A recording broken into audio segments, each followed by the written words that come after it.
आज फिल्मी संगम चैनल पर हमारे साथ हैं बासु भट्टाचार्य, AK हंगल, सुलभा देशपांडे, दीप्ति नवल, आशीष सेन, अरुण गोविल, डॉक्टर अनिल रस्तोगी सहित कई बॉलीवुड कलाकारों के साथ फिल्मों में अभिनय कर चुके 91 वर्षीय रंगकर्मी राधेश्याम दीक्षित जी, जो कि आज भी रंगमंच पर सक्रिय हैं।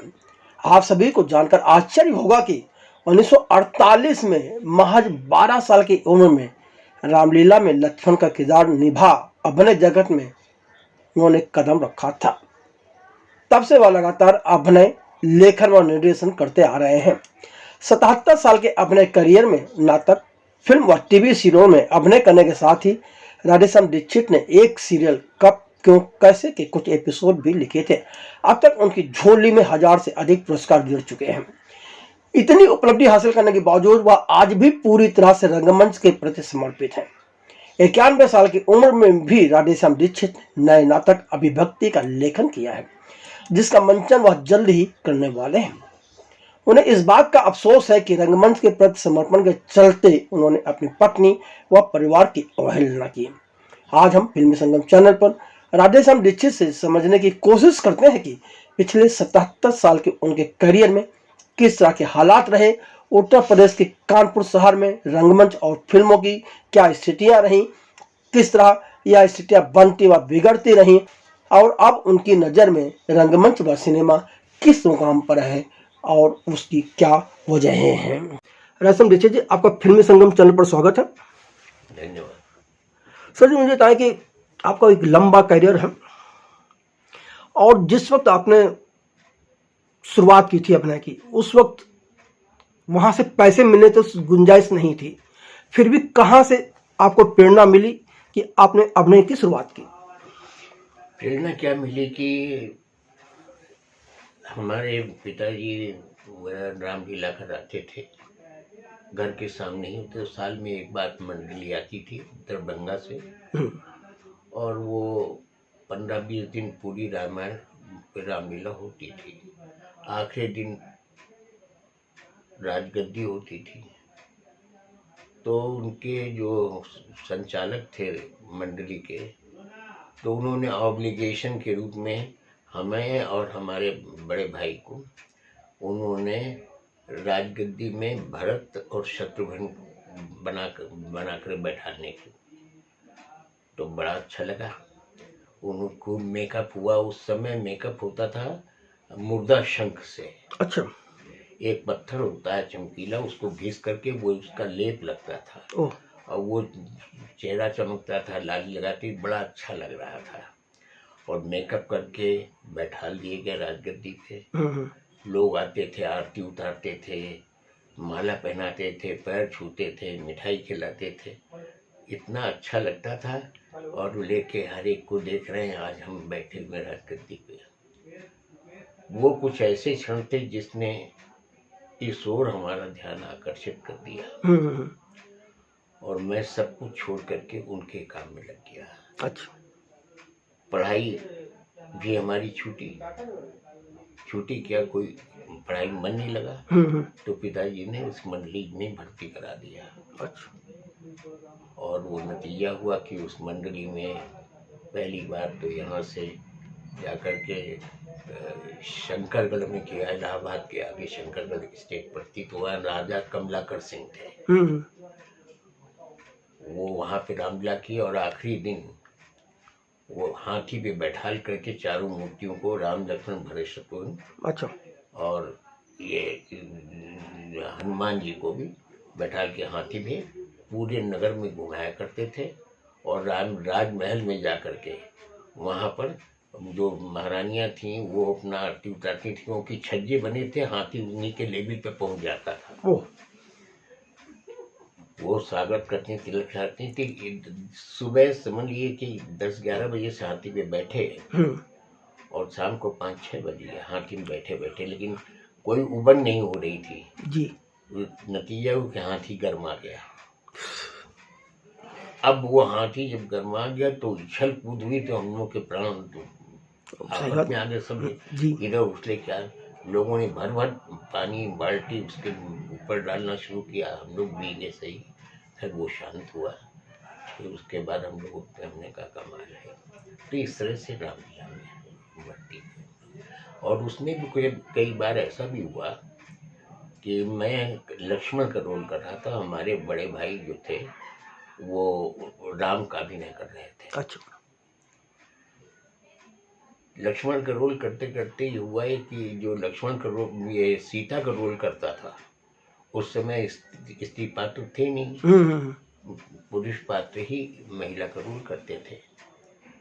तो जो सीता का रोल करता था वो क्या हुआ, आया नहीं, आया क्या, मंडली के साथ ही रहता था, तबीयत खराब हो गई तो होना ही था। तो मुझसे कहा गया तुम करो, तो मैंने सीता का अभिनय किया। इस तरह से चलता रहा पूरे करीब 1.5-2 साल तक मंडली में रहा। एक बार तो पूरे यहाँ से इधर किया, दूसरी बार लेकर के इधर आपके बिलासपुर से आगे ईव स्टेशन है वहाँ किया, ईव नगर में, वहाँ से गया में किया, पटना में किया, फिर उसके बाद पार करके कौन सी जगह थी, गंगा पार करके, याद नहीं आ रहा, वहाँ पे भी क्या। उसके बाद घर लौट के आया, फिर किसी तरह से लेके पढ़ाई अपना शुरू की। पढ़ाई तो छूट गई थी कक्षा 3 के बाद से।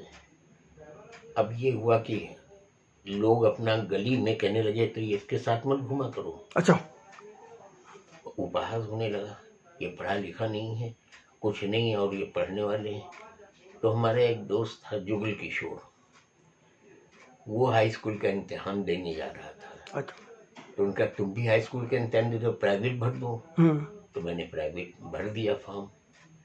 अब आगे कुछ मालूम नहीं कि क्या पढ़े, तो उसने जो सब्जेक्ट दिया कि कॉमर्स से अपना कर लो, मैंने कॉमर्स से फॉर्म भर दिया था। वो कॉमर्स से ही कर रहा था, मेरे पास किताबें, उसकी किताबें ले करके वो मुझे सुबह किताबें देता था, मैं उसको लेके पार्क, ब्रिजेंस पार्क के पेड़ पे, बरगद का पेड़ था, उसके नीचे सुबह बैठ जाता पढ़ता था। जब 10-11-12 बजता था तो मैं 2 पेड़ के ऊपर चढ़ के 2 टहनियों के बीच में बैठा, लोग देखे ना, 2 डालों के बीच में बैठ के पढ़ता था और शाम को आके किताबें वापस कर देता था। अच्छा। और इस तरह से होते होते नतीजा कि मैंने पूरी जो है कोर्स पूरा कर लिया हाई स्कूल का। रिजल्ट आया तो जो लोग मेरा मजाक उड़ा रहे थे, जिस लड़के ने मैं किताब दी थी, रिजल्ट निकला, उसका रोल नंबर था, आज मुझे याद है, 1,93,397। वो मैं जिंदगी में नहीं भूल सकता, क्योंकि वो रोल नंबर प्राइवेट था, इसलिए इतना नंबर था। जब रिजल्ट निकला तो पहले नाम और रोल नंबर निकलते थे। उसका प्रभाव ये पड़ा कि गली के सब लोगों को देखा, ये फेल, वो फेल, जिसने हमको किताबें दी वो भी फेल। अच्छा। जी हाँ, वो फेल। हमें बगल में रहते थे गणपति शर्मा जी, उनके पिताजी बहुत वो करते थे, उपहास उड़ाते थे, उनका लड़का फेल। और फिर हमारे भाई साहब, बड़े भाई साहब जो थे, वो देखने गए, नाम देखा, 3rd डिवीजन देखना शुरू किया, हमारा नाम कहीं था ही नहीं। तो लौट के चले आए तो हमारे ताऊ जी थे। अच्छा। उनका कि तुमने किसमें देखा, क्या 3rd डिवीजन देखा, क्या और भी डिवीजन देख लो, क्या और डिवीजन, क्या ये अगल बगल वाले फिल्म इनको क्या देखें। तो बेमन से वो दोबारा देखने गए, तो उसमें मालूम पड़ा कि 2nd डिवीजन में हमारा नाम था। और फिर जितने लोग हमारा उपहास उड़ाते थे, उन सबकी जो स्थिति हुई होगी वो तो अंदाज ही लगा सकते हैं। बिल्कुल सही। इसने हाई स्कूल किया। हाई स्कूल करने के बाद किस तरह से हमने कई एग्ज़ाम दिए, सरकारी, स्टेट बैंक का दिया, सेंट्रल एक्साइज का दिया, प्रोविडेंट फंड का दिया। और उस एग्ज़ाम में मैं 3 जगह से मैं सिलेक्शन आ गया, अपॉइंटमेंट लेटर आ गया। तो उसमें वो स्टेट बैंक, उस समय बैंक अच्छा नहीं समझाता था। सेंट्रल एक्साइज में इंस्पेक्टर का लगा, इंस्पेक्टर या क्लर्क का कोई था, पोस्टिंग इलाहाबाद थी। और प्रोविडेंट फंड पोस्टिंग कानपुर, और उस समय ऑफिस यहीं था स्वरूप नगर में घर पर। तो पिताजी बोले कहीं दूर जाने की नहीं, तो वो नहीं चाहते थे कि दूर जाएंगे तो इनके अपने खर्चे से पड़े जाएंगे अपना सब, ये सही बात है। उनका यहीं करो, क्योंकि उनको भी तो था कि लड़का यहीं रहेगा। तो मैंने यहीं ज्वाइन किया और तब से 1957 में मैंने नौकरी शुरू की। अच्छा। और 57 से नौकरी करते करते कई जगह ट्रांसफ़र हुआ। जब प्रमोशन हुआ मेरा इन्फोर्समेंट ऑफिसर में, तो पहली बार आगरे में जाकर गोरखपुर में जाकर के ऑफिस खोला, रीजनल ऑफिस, सब रीजनल ऑफिस खोला है। वहाँ रहा, वहाँ के बाद मैं फिर आगरे भी रहा, आगरे के बाद लखनऊ भी रहा, और आखिरी में रिटायर होने के 3 साल पहले मुझे कानपुर मिला। अच्छा, ये था। ये तो रहा आपके करियर, लेकिन थिएटर कहाँ चलता रहा? राम लीला के बाद थिएटर कैसे बना? ऐसा हुआ कि स्कूलों में मैं कराता रहा, क्योंकि उस समय स्त्री पात्र नहीं मिलते थे। तो पहली बार ये तिलक नगर गर्ल्स कॉलेज है तिलक नगर में, उसकी प्रिंसिपल थी M.K. मुशरान। अच्छा। वो भी यहीं आलनगर में रहती थी। तो उन्होंने देखा इसको शौक इसने किया, इसको नाटक शौक, तो उन्होंने कहा कि हमारे स्कूल में तुम एक प्ले करा दो। हमने कहा करा देंगे। वहाँ पे हमारी सिस्टर भी पढ़ती थी। अच्छा। तो हमने एक नाटक लिखा था दुखिया, छोटा नाटक था। उस नाटक को मैंने वहाँ रिहर्सल कराया और वो बहुत अच्छा नाटक हो गया। वाह। दुखिया हमारी सिस्टर ने बोल के बड़ी तारीफ हो गई। बस वहाँ से उसके बाद फिर चलता रहा, ऐसे कई स्कूलों में करता रहा। फिर 1955 में ये ऐसे काम नहीं चल, क्योंकि यहाँ पे पहले नाटक होते थे, ऐतिहासिक नाटक होते थे। सूरजहां में ये अरे आपके शाहजहां, औरंगजेब, वीरमंगल और वीरमन्यु। अच्छा। मैंने इन नाटकों में रोल किया। फिर एक संस्था बनाई हम लोगों ने, ललित कला मंदिर। तो इलाहाबाद के, मतलब ये समझिए बाद में चले गए कान में। हम लोग यादनगर में रहते थे। विनोद रस्तोगी जी, वो उनके वो राइटर थे, कई नाटक उन्होंने लिखे थे। तो जब संस्था बनाई तो उनके एकांकी नाटक हम लोग चुने। अच्छा। तो हम लोग के आलनगर में जितने हम लोग थे, जिसमें ज्ञानदेव अग्निहोत्री भी थे, शायद नाम सुना हुआ है। उन्होंने कई यहाँ से बाद में बम्बई चले गए, फिल्मों में उन्होंने लिखा था। तो हम लोगों ने मिल करके 5 नाटक किए एकांकी, और वो था बहू की विदा, शैतान का दिल, और मुन्ना मर गया, धुएं की परछाई, खोपड़ी और बम। लोगों ने बहुत पसंद किया। फिर क्या था, फिर तो नाटक का जो दौर शुरू हुआ कि ये हुआ कि लोकल स्तर से थोड़ा सा और बड़े स्तर में करो। फिर हम लोगों ने 1959 में एक संस्था खोली, काडा, Kanpur academy of dramatic arts, और उसमें हमारे एक मित्र थे इब्राहिम साहब, जिनका नेहरू बाग है, और वो भी साथ में आ गए। इस बीच में जब पढ़ने लगे तो नौकरी करते हैं साथ साथ हमने प्राइवेट, ये मतलब रेगुलर ग्रेजुएशन किया। और उसमें हुआ कि यूथ फेस्टिवल हुआ करते थे तब, उसमें मैंने भाग लिया मोनो प्ले में, और जब दिल्ली में हुआ वो, तो मुझे बेस्ट एक्टर का अवार्ड मिल गया, और जब उत्साह बढ़ गया। आपने जो संस्था खोली काडा, हाँ, उसके बारे में बताया थोड़ा सा। हाँ, तो उसमें इन लोगों को डॉक्टर गोखले और प्रमदा गोखले प्रेसिडेंट वाइस प्रेसिडेंट बनाया, ज्ञानदेव उसमें जनरल सेक्रेटरी हो गए, हम लोग उसके मेंबर और ज्वाइंट सेक्रेटरी वगैरह सब हो गए। इब्राहिम भी उसमें है। उससे मिला के क्या कि नाटक करें, तो महाराष्ट्रियन लोग ज़्यादा रंगमंच से जुड़े होते हैं, उनका था। तो उन्होंने बम्बई से ला करके नाटक दिया, म्यूनिसिपैलिटी। ओह, तो उस नाटक को हम लोगों ने यहाँ पहली बार एक बड़े ऑडिटोरियम में किया, जो HVTI के ऑडिटोरियम में। वो नाटक बहुत, उसमें भी लड़कियों की जरूरत नहीं, लड़कियों को कोई कमी नहीं हुई। डॉक्टर मित्र की 2 लड़कियां थीं, श्यामली और अंजलि। जो बाद में एक ने MK रैना से शादी कर ली, अच्छा, दिल्ली चली गई, दूसरी कनाडा चली गई। वो नाटक बहुत सफल हुआ।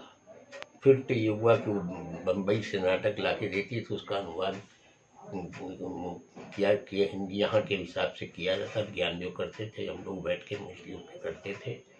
फिर वो लाके, मैं वो नहीं हूँ, तोमी नवेज, लगना की बेड़ी, इस तरह से बहुत से नाटक वहाँ लाके करते रहे। फिर रेगुलर शुरू हो गया नाटक करना। और नतीजा हुआ कि अब ये यहाँ पर हुआ कि अब हिंदी नाम करो तो हम लोगों ने उसका नाम नाट्य भारती कर दिया। इस वक्त उसी समय यहाँ पर DAV कॉलेज के कई प्रोफेसर आए, इलाहाबाद से आ गए सत्यमूर्ति, यहाँ DAV कॉलेज में डॉक्टर रमेश श्रीवास्तव, डॉक्टर राम मोहन सिंह, राम स्वरूप सिंदूर, ये राम स्वरूप सिंदूर, ये सब लोग साथ में रहे। अच्छा, तो ये हुआ कि अब नाटक तो करना ही है। तो राम स्वरूप सिंदूर ये सब भी नामी रहे हैं। राम स्वरूप सिंदूर अब उनका लड़का है, दूसरा लखनऊ में कर रहा है, नाम याद नहीं रहता, वैसे अचानक याद आया था। ये सब लोग हमारे संस्थान थे। फिर सत्यमूर्ति भी थे। अच्छा, जब हमारे पास नाटक करने वाले बहुत हो गए और नाटक में कमी, हर पात्रों को नहीं रोल दिया जा सकता था, तो सत्यमूर्ति ने अलग संस्था खोल ली। अच्छा, जिसका नाम दर्पण रखा। और दर्पण संस्था में आधे लोग चले गए, आधे हम लोग रह गए। फिर सत्यमूर्ति जी तो कभी नाटक उन्होंने लिखा न किया, और न ही प्रोडक्शन में कोई रहते थे, न लाइट न संगीत, लेकिन वो दिल्ली से डायरेक्टर बुला के अपना करते थे। अच्छा, और हर तरह से पैसे का इंतजाम कर लेते गवर्नमेंट के माध्यम से। हम लोगों ने कभी ग्रांटर नहीं ली और अपने से करते रहे बराबर। ये चलता रहा। और उसका नतीजा ये हुआ कि कानपुर में नाटकों का एक बाढ़ सी आ गई। और देखा देखी एक संस्था खुली, दूसरी संस्था खुली, तीसरी संस्था खुली, और नतीजा हुआ कि लखनऊ से देखने हम लोगों का नाटक आते थे। 21 सन की बात होगी अंदाजा? ये मैं बता रहा हूँ 61-62 से 70 तक के बीच में। कानपुर में इतनी संस्थाएं खुल गई कि आप अंदाज लगा सकते हैं। उस समय कानपुर में 106 संस्थाएं हो गई। क्या बात है। और 106 संस्था अगर 2 महीने 3 महीने में एक संस्था एक नाटक करे तो आप लगाइए कि हर महीने में कई नाटक हो जाते होंगे। और लखनऊ से देखने कुमुद नागर आते थे देखने। अच्छा। और वो आके रुक जाते थे। बाद में अमृतलाल जी फोन रुक गए हमारे यहाँ, हम लोग जान ही नहीं थे कोई विद्या मंदिर में नाटक करने, तो वो भी हेल्प करते थे, मेकअप भी कर देते थे। और वो रात में रुक गए। लखनऊ से फोन आते थे उनके पिताजी या चला जी का या। अच्छा। तुम कहाँ है तुम? तो बोले कि हम यहाँ हैं। तो हमको फोन दे, हम लोग बाबूजी रात में हम नहीं भेज सकते थे इसलिए हमने रोक लिया, आप चिंता न कीजिए। मैंने कि उनको भेज दो आज। हमने कहा आज आ जाएंगे, आज नहीं तो कल आ जाएंगे। 3 दिन 4 दिन का फंक्शन होता था। सही बात। तो उसके बाद चले जाते थे वो। बाद में जब लखनऊ जाते थे तो अमृतलाल जी से मिलते थे, पैर छूते थे, बैठते थे, क्या थे। इससे चलता रहा। मुझे एक चीज बताएं। पहली चीज तो ये कि आपने कहा कि उस जमाने में लड़कियां काम नहीं करती थी, जबकि रामलीला जैसे में भी नहीं करती थी। तो ये सोच क्या थी और वो इस सोच पे बदली कैसे? नेचुरली समाज में आप ये समझ लिए कि इसको बड़ा हेय माना जाता था। अच्छा। क्योंकि उस समय फुहड़ता ज्यादा थी नौटंकी करने के माध्यम से। तो उस फुहरता के कारण लोग नहीं करते थे। लेकिन जब इसका स्तर सुधरा और जगह स्कूलों के माध्यम से लड़कियों का इंटरेस्ट इसमें बढ़ा, तो उनके परिवार के लोग जो सभ्य हाई पढ़े लिखे लोग थे जी, वो अपने अपने बच्चों को, अपनी लड़कियों को संस्थान भेजने लगे। और नतीजा ये आज तो ये है कि लड़कियों की इतनी कि उनको हमको रोल नहीं मिला, हमको नहीं मिला, आज कोई कमी नहीं है। कोई कमी नहीं। और उसका यही कारण है कि हमने जो बीड़ा उठाया था कि पहले गर्ल्स स्कूल में सारे नाटक करो। मैं निस्वार्थ होकर के करता था, अपने ही खर्चे से अपने जाना, उनका रिहर्सल कराना मैं हूँ, और उनका जो रुझान इस तरह से बढ़ा, तो आज तो क्या है, वो लड़कियां इतनी आगे बढ़ गई, इतने आगे कर गई, हमारे सिखाई हुई आज फिल्मों में रोल कर रही हैं। बिल्कुल सही। तो इससे अच्छी मेरे लिए खुशी की क्या बात होगी। कौन सी कलाकार है जिसने आपके साथ काम किया और बाद में सीरियल और फिल्मों में काम कर रही हो? अभी तो कई एक है, अब नाम यानी एक ये है ज्योतिका, ये थी, इसका किस्सा बताया, ये पंजाबी है। अच्छा। और यहाँ जागरण मैनेजमेंट इंस्टीट्यूट में प्रोफेसर थी। हमें ज़रूरत पड़ी आषाढ़ के एक दिन नाटक करने की, तो हमने लोगों को कहना शुरू किया कौन करेक्ट, तो उसका हमने सिलेक्शन किया, तो वो भी आ गई, वो थी पंजाबी सीखनी, क्या मैं करूँगी। तो उन्होंने कहा इसका चेहरा भी अच्छा है और ये अच्छा लगेगा क्या, लेकिन अब जब बोली तो मैं क्या, ये सब बात उठी, क्योंकि पढ़ी लिखी थी वो। उसने कहा आप बताइए मैं करूँगी, और उसको हम बताते, वो बाकायदा कॉपी में एक एक चीज़ नोट करती थी। अच्छा। और नोट करने के बाद उसने जो रोल किया है, मैं समझता हूँ इतना रोल अच्छा कभी नहीं किया। और शुद्ध हिंदी का आषाढ़ के दिन मोहन राकेश बहुत। हाँ। और वो नतीजा की यहाँ से करने के बाद वो बम्बई गई, उसके हस्बैंड का ट्रांसफर बम्बई हो गया बैंक। अच्छा। तो निश्चित उसको जाना पड़ा वहाँ, लेके उसका नाटक तो छोड़ो, कोई फिल्म में ऑडिशन दिए और वो फिल्मों में कर रही, पंजाबी फिल्मों में किया तो पंजाबी फिल्मों में भी कर रही है। वाह। कुकरेती। अच्छा, जुटका कुकरेती। हाँ, सुनता कुकरेती। ज्योतिका आर्य, एक ये थी अर्पिता आर्य, वो लेके आज तक टीवी में न्यूज़ पढ़ रही है। और एक मामडन थी रिजवाना, वो हैदराबाद टीवी में कर रही है। तो अच्छा तो लगता ही है, खुशी होती है। सही बात। और मैं समझता हूँ ये समझ ये चला कि 90 तक चला। अच्छा। 90 तक जो नाटकों की बाढ़ रहती रही, लोग खूब करते रहे। उसके बाद तो फिर धीमे धीमे अपना लखनऊगढ़ हो गया। यहाँ सबसे बड़ी बात कि कोई ऑडिटोरियम नहीं था, एक ऑडिटोरियम था, मर्चेंट चैम्बर बना, उसमें हम लोग नाटक करते थे। 1000 रुपये में नाटक हो जाता था। अच्छा। 300 रुपये हाल का किराया, बाकी सेट और लाइट और रिहर्सल मिला के 1000-1500 में होता, विज्ञापन लेके कर लेते थे।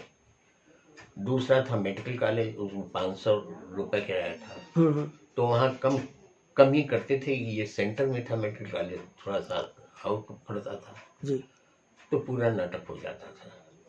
धीमे धीमे हो गया मेडिकल, इसका मर्चेंट का किराया 500 हुआ, 1000 हुआ, 2000 हुआ, 5000 हुआ, 10,000 हुआ, 15,000 हो गया, 15-30,000, अब 40,000 हो गया। ओहो। मेडिकल कॉलेज का किराया 1 लाख हो गया। कोई ऐसी जगह नहीं पड़ी जहां हम नाटक कर सके। सरकारी अनुदान मिलके जिनको मिलता है वो तो कर सकते हैं, वो स्तरीय नाटक की बात नहीं करते। उनको शो दिखाना, इतने हमें शो करने हैं बस, और वो शो दिखा के उल्टा ही रख रहे हैं। कानपुर में 1-2 संस्थाएं हैं, वहीं पे लखनऊ की कई संस्थाएं हैं जो बराबर इस तरह से काम कर रही हैं, और वो ग्रांट भी लेती हैं और अच्छे नाटक का प्रदर्शन भी कर रही हैं। नतीजा हुआ कि जो कानपुर की स्थिति थी नाटकों की, आज वो लखनऊ ने ग्रहण कर ली है। लखनऊ में खूब बोले नाटक बराबर। मैं थोड़ा सा और पीछे ही ले चलता हूँ आपको। 1960 से या 90 के बीच की ही हम बात करें, तो उस वक्त नाटकों से क्या कमाई थी कि लोग खाना खा सकें, ये नहीं थे तो भी लोग क्यों काम कर रहे थे और वो कैसे खर्च पूरे होते थे? ऐसा था, कहते ना शौक, शौक आदमी को सब कुछ। जैसे मुझे जो शौक लगा, मुझे कोई पैसा नहीं मिलता, न रामलीला से न पैसा मिलता, न कुछ मिलता था, बस खाना खाया और जो पुरस्कार मिल गए लोग देते थे, वो भी मंडली के अध्यक्ष रख लेते थे, है ना। और ये शौक, इस शौक ने नाटकों को बढ़ावा दिया। अपने खर्चे से लोग आते थे, अच्छा, करते थे। और मैं भी जब डायरेक्ट करता तो लोगों के जाता बताता था, तो कोई पैसा नहीं, अपना ही कन्वेंस लगा के जा रहे हैं, कर रहे हैं। और कुछ तो ये हुआ कि मैंने अब विद्या मंदिर में चूंकि मैंने 35 साल कराए,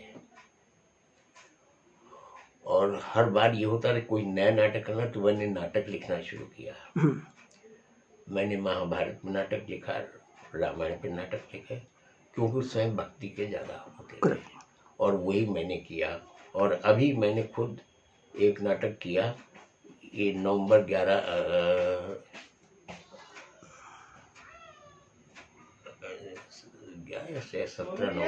17 नवंबर को किया, और अपना ही लिखा हुआ मैं नाटक किया, प्रेम दीवानी मीरा।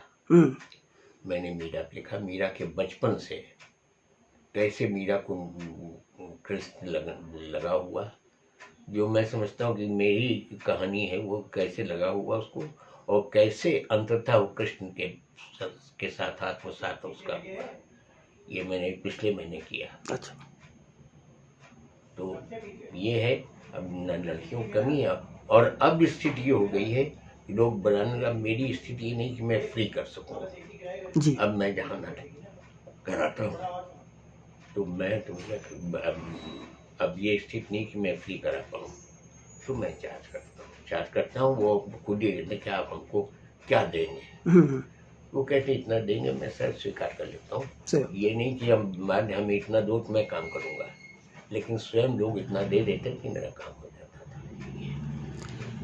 नहीं, एक चीज़ और हुई यार, हम 60 से 90 तक की बात करें तो ये वो काल था जिसमें लोगों के पास यार वो नाटक करने की कोई शौक हो सकता था, लेकिन एक वजह नहीं थी। 90 के बाद तो एक वजह हो गई कि सीरियल में चले जाएंगे और फिल्मों में चले जाएंगे। तो जब वो वजह नहीं थी, तब भी लोग क्यों इतना समर्पित रहते थे? सिर्फ शौक क्या था, क्या खींचता था उसमें, या लोगों में उसमें माहौल क्या था? माहौल ये होता था कि अखबार में निकलता था, नाम निकलता था, फोटो निकलती थी, तो नेचुरली आदमी अपने को चाहता कि हम किस तरह से ग्लोरीफाइड हो, हम किस तरह से लोगों की नजर में आए।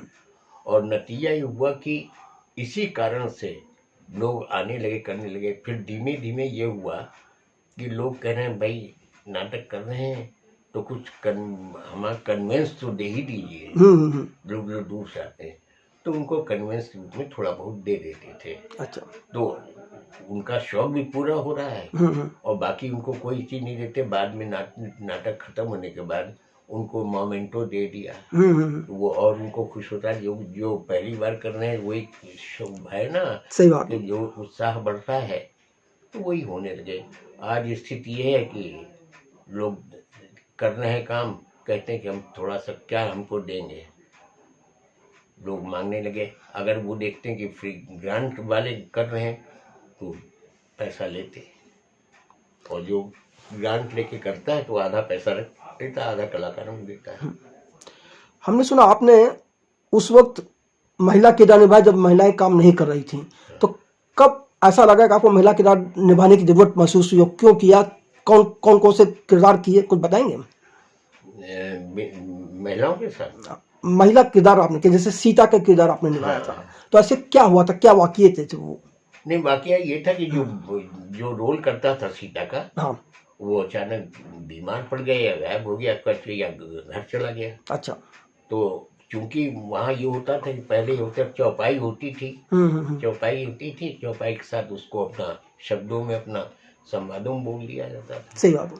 तो याद करने की जरूरत पड़ती नहीं थी। और उस वक्त हारमोनियम होता था पैर वाला, और चलते तो ये होता था। और फिर तो जब महिला की कमी खत्म हो गई, फिर सब लोग नाटक करने लगे। नाटकों की बाहर आ गई थी। आपने कई नाटक किए, कुछ दिलचस्प किस्से होंगे, एक दो किस्से बताएंगे आप? किस्से तो ये है, पहला तो मैं अपने ही एक नाटक कर रहा था, मैं भगवती चरण वर्मा का नाटक, जी। उनका उपन्यास था चित्रलेखा। चित्रलेखा ही है ना उपन्यास? हाँ, चित्रलेखा है उनका। है ना उपन्यास। इसमें 2-3 बार फिल्में बन चुकी। अब चित्रलेखा उपन्यास था, उसका हमने नाट्य रूपांतर किया। नाट्य रूपांतर करने के बाद इसको करना है तो आर नगर इंटर कॉलेज में हमने इनका गोल्डन जुबली थी आर नगर इंटर कॉलेज की, तो हमने इस नाटक को चुना। अब ये हुआ कि श्री पात्र इसमें कहाँ से आए, अच्छा। क्योंकि गोल्डन जुबली और उसमें आमंत्रित किया गया था भगवती चरण वर्मा जी को, और उन्हीं का उपन्यास पे नाटक हो रहा था। तो प्रिंसिपल भी बहुत उत्साहित थे उनका कि मैं अपनी लड़की नीलम को देता हूँ। नीलम ने अपनी सहेलियों को दे दिया, पात्र सब मिल गए हमको। और वो पात्र मिलने के बाद मैंने बीजगुप्त और कुमारगिरी के 2 इम्पोर्टेंट कैरेक्टर हैं जी। मैंने जो बीजगुप्त का रोल, एक लड़का अच्छा सुंदर था उसको दिया, वो राजा बीजगुप्त था। कुमारगिरी का हमने एक दूसरे को दिया, उसने कुमारगिरी का अच्छा किया, अच्छा चल रहा था, रिहर्सल फर्स्ट क्लास हो गया। कल नाटक होना है आज 9 बजे रात को। वो बोला भाई हम ठीक है, कल आए, हमारे गेस्ट कैसे आएंगे? तुमने कहा यार गेस्ट ओपन है, ओपन टू ऑल है, कोई वो तो है नहीं, कॉलेज का है, जिन्होंने अपना प्रिंसिपल ने अपना उनको बताया है, पैम्फलेट पूरा जिसको दे दिया है। 1 हफ्ते का प्रोग्राम था, मतलब गोल्डन जुबली थी, स्पोर्ट्स भी थे, ये भी थे, 10 चीज़ें थी। तो हमने कहा इसमें आप अपना ले लीजिए, कि मेरे गेस्ट इस पैम्फलेट से थोड़ी आएंगे स्टूडेंट है। हमने कहा तो कैसे आएंगे, कि हमको इनविटेशन कार्ड चाहिए। हमने कहा इनविटेशन कार्ड छपे ही नहीं, तुम्हें दें क्या? कहे नहीं ये तो ऐसे नहीं आ सकते। वो एकदम से मचल गया, पता नहीं क्यों ऐसा हुआ, क्या किया, या किसी ने भड़काया कि ऐसा ना करो, क्या है, जो भी हो सकता, पॉलिटिक्स तो चलती थी। तो प्रिंसिपल ने कहा कि ऐसा है, हम तुमको अपने पैड में लिख के दे देते हैं, पैड में जो जो नाम बताओ तुम अपना नाम भर लेना, हम फिर दस्तखत करके देते हैं पैड में, पूरे दिया कि हमारे इस नाटक में आइए। उनका इससे कैसे आ जाएंगे? अच्छा। उसने दिमाग खराब किया। अब हमको आ गया गुस्सा, हमने कहा इसके अलावा कुछ नहीं, यही है तो तुम्हें करना है। इतना जो मैंने तो उसको डांटा, उसने स्कूटर उठाया चला गया। हमने कहा जाते रहते, हमने कहा कल 12 साढ़े 12 बजे आ जाना, मेकअप शुरू हो जाएगा, क्योंकि 5 बजे नाटक सर्दी के समय जल्दी शुरू हो जाएगा, शाम जल्दी होती है। कुछ बोला नहीं, चला गया। दूसरे दिन हम लोग सब तैयार होकर आ गए। अच्छा। सारी रिहर्सल सेट भी तैयार हो गया, सारा चीज फर्स्ट क्लास, इतना सुंदर सेट बना, एक तरफ आश्रम का बन गया, एक तरफ राजा का बन गया। और जो लड़कियां रोल कर रही थी उसके साथ थोड़ा संकोच कर रही थी। 1 बज गया, वो नहीं आया, 2 बज गया, नहीं आया, 3 बज गया, प्रिंसिपल परेशान, सारे क्लास पात्र परेशान, सर कैसा आएगा, कैसे होगा, कैसे क्या होगा। जब 3:30 पौने 4 बजा और वो नहीं आया, मेरी स्थिति खराब हो गई। बिल्कुल। मैं वहाँ से फौरन उठा आया, मैंने दाढ़ी बनाई, मूछें थी मेरी, मूछें मैंने कटाई और सीने के बाल वगैरह कटा के हमने कहा मैं रोल ही करूँगा, और मैंने अब मेकअप अपना शुरू करा। मेकअप हुआ, अब लोगों में बड़ी उत्साह हो गई। हमने कहा एक बात है, दोनों तरफ प्रॉम्प्टर खड़े कर दीजिए, और जो मुझे दूर से जहाँ मैं घूमूं जोर जोर से मुझको प्रॉम्प्टिंग कर दिएगा। क्या लोग सुन लेंगे? हमने कहा सुन लो, यही तो होगा कि प्रॉम्प्टिंग सुनाई पड़ रही थी, नाटक तो नहीं खराब होगा। उनका ठीक है। और साहब पहला ही सीन शुरू होता है कि वो बैठा मदरा पी रहा है और दोनों लड़की बैठी हैं, वो उसको मदरा डाल पिला रही हैं। और जब मैंने रोल किया तो वही लड़कियां मुझसे लिपट करके मुझे पिलानी, क्योंकि अंकल कर रहे हैं, उनको कोई संकोच नहीं। Correct. आज वही नाटक इतना बढ़िया, आज वही नीलम जो है प्रोफेसर बनी डीजी कॉलेज की, पीएचडी डायरेक्टर बनी, और वहाँ से लेकर रिटायर होकर आज भी है वो कर रही थी वाह। पीएचडी करके। और वो नाटक इतना अच्छा हुआ है कि जो शायद वो करता वो भी उतना अच्छा नहीं जाता जितना अच्छा लिया। बाद में असल में गोल्डन जुबली थी तो 10 अध्यापकों का सम्मान होना था। अच्छा। भगवती चरण वर्मा मंच पर है, उन्होंने 10 अध्यापकों का सम्मान किया और स्वयं बोले कि मेरी इस उपन्यास पे 3 बार फिल्म बन चुकी है। आज मैंने अपने इस उपन्यास को जीवंत होते देखा है, और जिसने इसका निर्देशन किया और बीच का रोल किया है, मैं उसका भी सम्मान करना चाहता हूँ, और उन्होंने मेरा सम्मान किया। आपने भगवती चरण वर्मा के उपन्यास पर नाटक किया, तो इस तरह के नाटक करने के पीछे आपकी क्या सोच रही थी उस वक्त? सोच कुछ नहीं, ये था भगवती चरण वर्मा का रहा, वही आ रहे हैं, इसको क्यों ना करना, क्योंकि कई ऐसे थे रहे हैं और उपन्यास रहे जिन पे मैंने किया है। अच्छा। जैसे कि ये आपका गणेश शंकर विद्यार्थी, इनकी शताब्दी मनाई जा रही थी जी। तो यहाँ विष्णु त्रिपाठी के नाम सुना होगा, बहुत बड़े पत्रकार भी रहे हैं जी। अभी हैं वो, हालांकि मुझसे उम्र में छोटे हैं वो। तो विष्णु त्रिपाठी ने, इनकी गणेश शंकर विद्यार्थी ने एक कहानी अपने जीवन में लिखी थी, हाथी की फांसी। बाकी तो पत्रकार थे।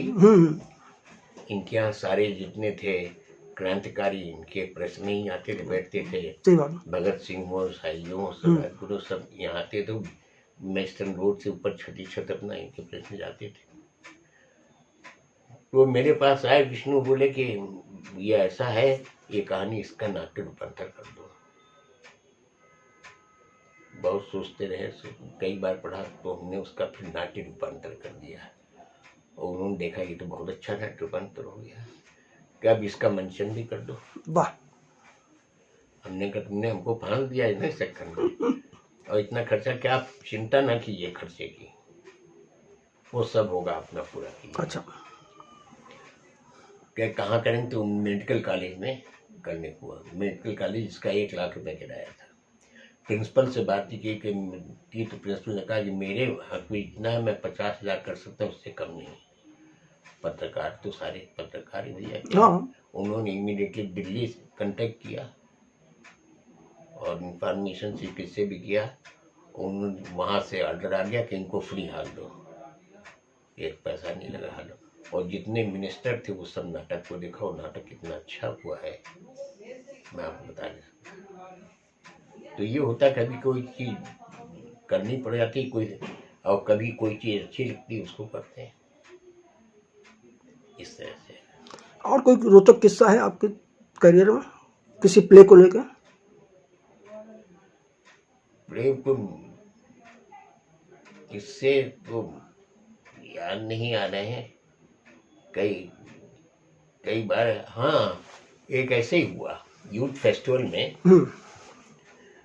नाटक कर रहे थे, जब मैं अपना मोनो एक्टिंग कर रहा था, बाकी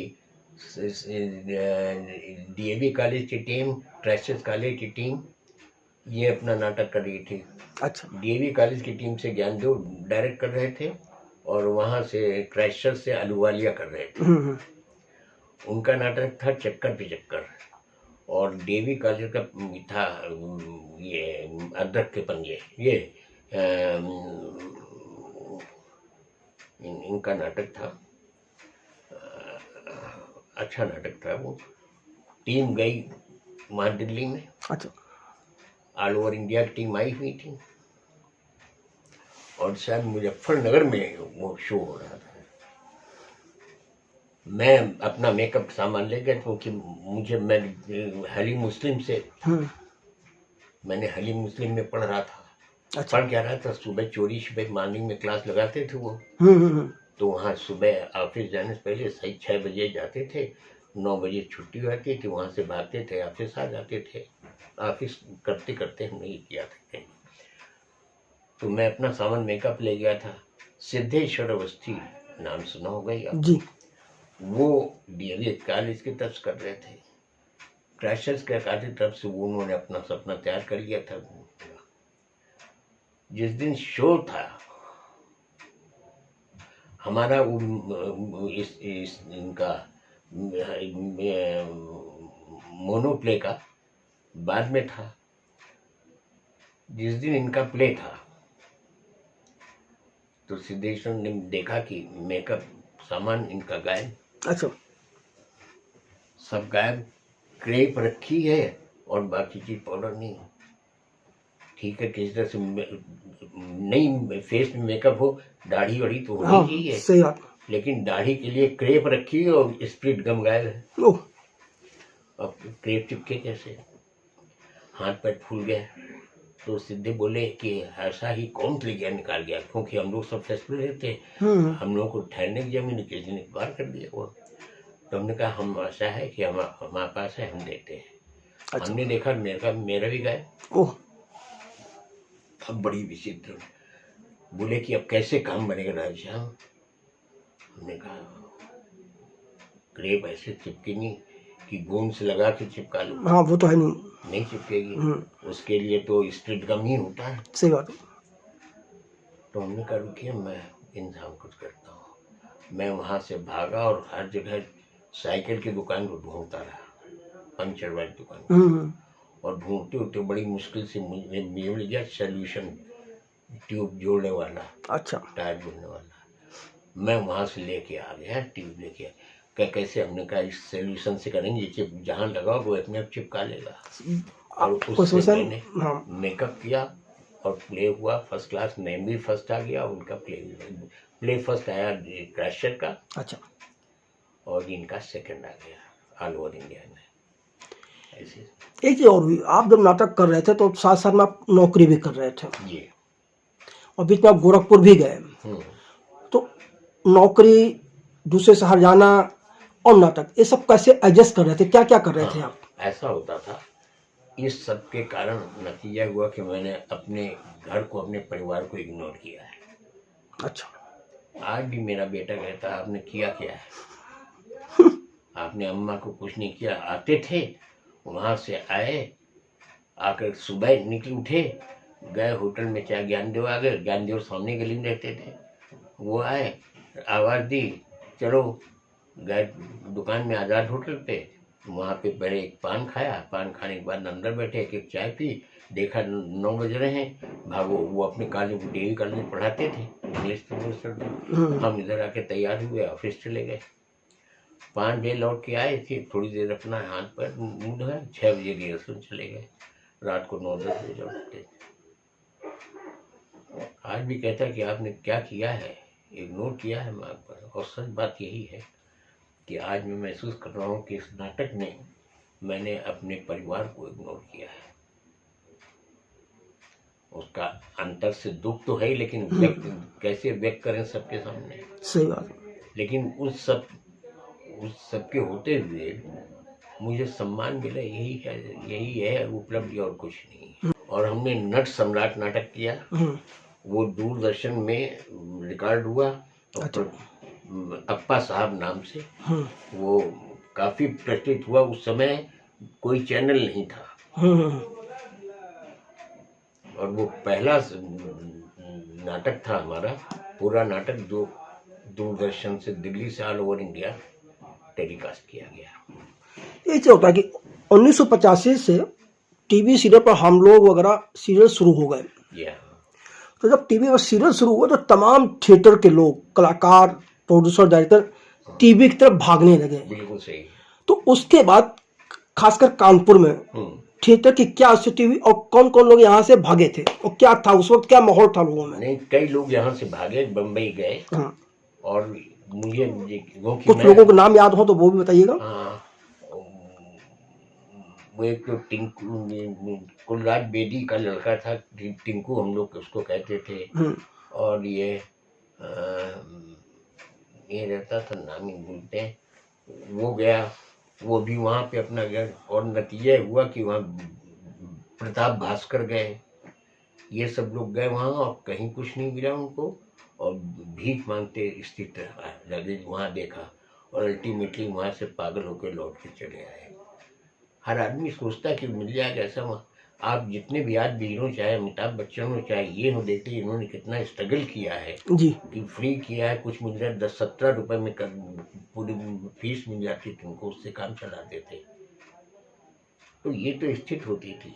मैं भाग्यशाली था कि मुझे लोग वहाँ पे मिले। अब ये एक आप ये देख लीजिए, गए आपके विकास कपूर गए। हाँ जी, इसमें ट्रेन था, इनके पास क्या था, 100 रुपए थे जी, 100 रुपये लेके यहाँ से गए थे। इनके पिताजी यहाँ दुकान थी, किताब की दुकान थी इनकी, लेकिन इसमें लगन थी।